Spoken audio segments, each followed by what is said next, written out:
Day, who was fond of quoting the famous line from the brothers Karamazov, "The world will be saved by beauty," presents Thérèse as a cherisher of creation.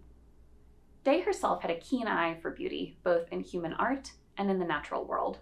She loved opera and literature and walking the shoreline near her cottage on Staten Island, but she had a gift for finding beauty in any setting where she lived, even in the midst of great poverty and deprivation. Thérèse likewise was formed in a home that valued both hard work and fine things. Zélie passed down the Alencon lacework tradition to her older daughters. Céline painted, and the Martin family spent many evenings reading and socializing together in their home. Louis, with his love for travel and the outdoors, took his daughters fishing and for long walks in the woods and fields near their home. Day writes that even during the years of mourning after Zélie's death, Thérèse, quote, was delighted at this time, too, with the evidence of the power of God, when she was caught in a thunderstorm with her father and saw a thunderbolt fall in a nearby meadow. She was not frightened at all, though her father was, and hastened her through a field of daisies, which were taller than she, and all glistening with rain. He had to carry both her and the fishing tackle that day. At an early age, she became conscious of the misery of the poor, and compassion flowed through her when she met them in her walks with her father. Through these experiences with her family in their home and out in the natural world, Thérèse continued to grow in her capacity to give and to receive love. For Day, the good things of this world, nature, art, human relationships, all eventually lead us back to the love of God.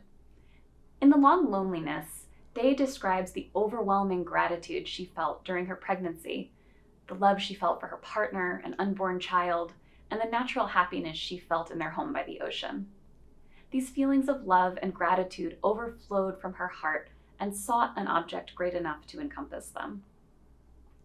Creation pointed her to the Creator. Similarly, Thérèse's narrative of her girlhood indicates that she felt this desire for greater and greater depths of love from an early age, which led to some painful emotional experiences.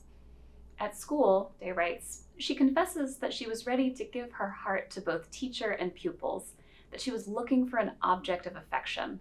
She was hungry for love, in spite of the love that she enjoyed at home with her cousins. The heart is never satisfied. Thérèse struggled to make friends and was often intensely lonely during these years. When Day writes, "The heart filled with love searches for someone on whom to bestow it," she must have recognized in Thérèse some of her own longings. At 11, Thérèse made her first Holy Communion, one of the most beautiful and memorable experiences of her life. "At last," Thérèse wrote in her memoirs, "the day came, that greatest of days for me. Even the tiniest of details of that visit to heaven have left their imprint on my memory, not to be disturbed. What comfort it brought to me, that first kiss of our Lord imprinted on my soul, a lover's kiss. I knew that I was loved, and I, in turn, told him that I loved him and was giving myself to him for eternity." In another lecture, we'll discuss the depression and psychological anguish that oppressed Thérèse in her early adolescence.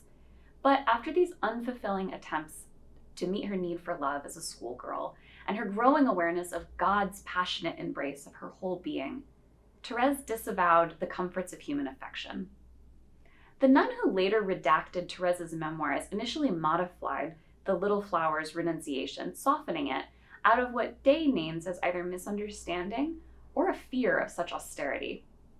But Thérèse, in her own words, was clear. Only God could satisfy her desires. Day writes, quote, "The bleakness of such an outlook is indeed frightening, but it is part of the tremendous affirmation of faith in love on the part of Thérèse. She was ready to stake her life on this renunciation of love. We must be ready to give up everything. We must have already given it up before God can give it back, transfigured, supernaturalized. He who does not hate father, mother, sister, brother, for my name's sake, is not worthy to be my disciple. He is indeed a jealous lover. He wants all."